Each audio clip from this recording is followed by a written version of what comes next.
भगवान से पांडवा द्रौपदी बोले यूं बताओ प्रभु इनकी वाली इनकी तरफ कहा तो इनकी वाली इनकी तरफ फैसला साफ है काहे नहीं करती हो।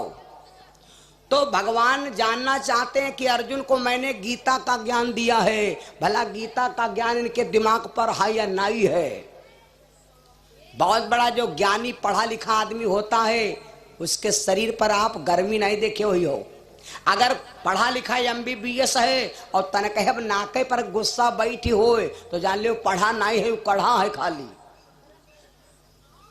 भगवान ने कहा देखो अगर ब्राह्मण को मारा न जाए, क्षत्रिय आदमी जब ब्राह्मण पर हाथ उठाता है तो उसका क्षत्रिय धर्म नष्ट हो जाता है।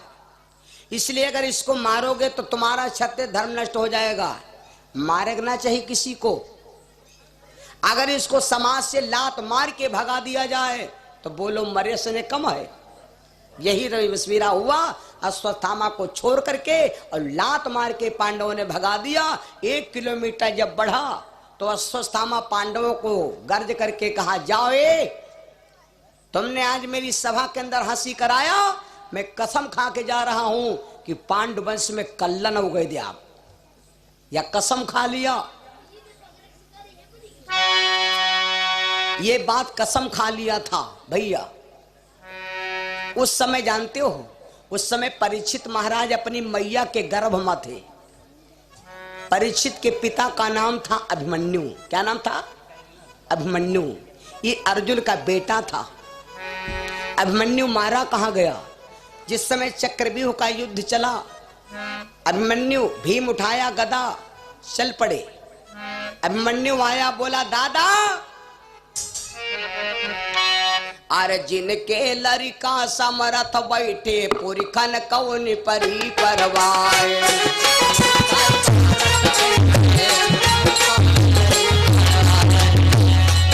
अर्जुन के लड़का समरथ बैठे पुरखन कौन परी परवाए। और बैठिक मौज करो बंगलन माँ खटका कौन बात कहना।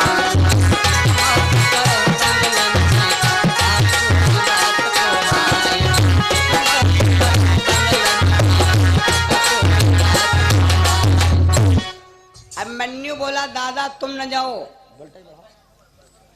अब हम जाएंगे। भीम ने कहा बेटा जाओ तो गे, लेकिन बात यह है कि वहां पर अपना कोई नहीं, सब दुश्मन होंगे। अभिमन्यु उठाया गदा और चल पड़ा भैया।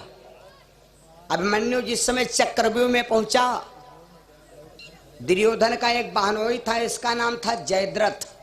जयद्रथ की पत्नी का नाम तो दुस्सला, और ये दुर्योधन की 100 भैयन माँ सबसे छोटी बहन थी। भगवान शंकर ने इसको इनाम में दिया था।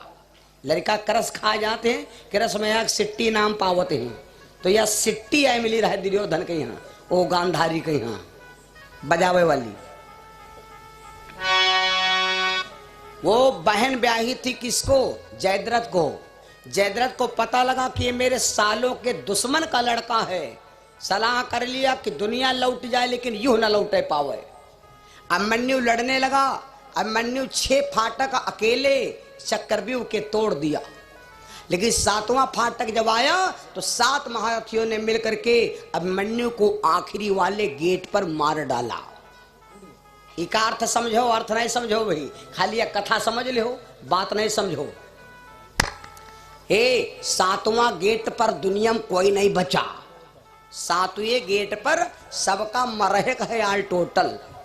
बुखार हुआ दवा ले लिया ठीक हो गन, दिमाग नाचे लाग गुलो को चढ़वा लिया, पेट में दर्द हो लाग लखनऊ पहुंच गए ठिकाए गन, कमजोरी आ गए चमन परास का डिब्बा खा लिया फिर स्वस्थ हो गए। लेकिन जब आखिरी में यहाँ बुढ़ापा आवत है, जले जवान हन तैले जब शीशम चेहरा देखते हैं तो मजा आ जाता, पर हम हुआ सब नहीं रहा। जैसे देखें शीशा में यहाँ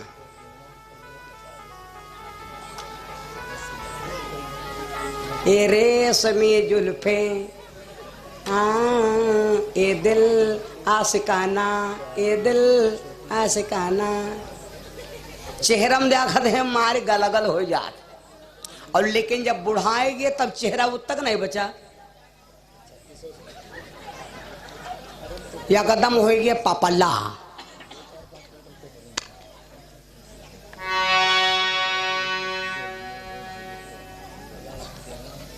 सातवां गेट है बुढ़ापा। आखिर में जब मौत आई भैया तो कौन दवा नहीं काम करी। भागवत की कथा है 7 दिन की, रामचरितमानस में यहाँ कांड है 7 और जिंदगी के दिन हैं 7। तो 7वें दिन आखिरी वाला दिन कौन हुआ है ये पता नहीं, हमारा कौन दिन हुआ है वही दिन हमका जाना है। ए बस 7वें गेट पर अभिमन्यु मारा गया। 6 फाटक अभिमन्यु ने तोड़ दिया। किसके बल पर मालूम? 6 फाटक पर अभिमन्यु नहीं मारा गया, 7वें फाटक अभिमन्यु मारा गया। क्यों? एक गलती मैया सुभद्रा ने किया था। अगर वो गलती मैया सुभद्रा ना करती तो अभिमन्यु 7वें फाटक पर नहीं मारा जाता। कौन सी गलती मैया ने किया था? 6 फाटक तोड़ने की विद्या कभी कभी माताएं बहनें कहा लगती का कोई क्या लड़का पेट सिक्का आवत, का कोई क्या लड़का पेट सिक्का आवत, सिखत तो समय ही है, सिखत तो सब। अरे यह बेवकूफी। अभिमन्यु को 6 फाटक तोड़ने की विद्या गर्भ से ही मिली। 7वें फाटक की विद्या जब सुनने का नंबर आया तो सुभद्रा मैया सो गई थी। अगर सुभद्रा मैया 7वें गेट पर 7वें विद्या की विद्या पढ़ते समय सुनते समय अगर मैया सुभद्रा सो न जाती तो अभिमन्यु 7वें गेट पर मारा नहीं जाता। 6 कांड की कथा पार्वती ने सुना, रामचरितमानस पढ़ लेना।